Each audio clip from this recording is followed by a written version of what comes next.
morning, class. Good morning, Ma'am Gwen. I will give your certificate in second quarter. May manang gawin highest honors. Ano na po? Rabay with honors.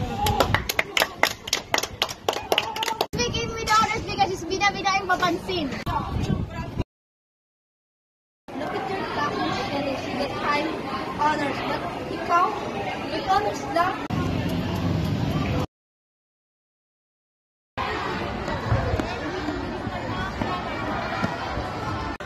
Okay, just understand your parents, okay? Just work harder to get it.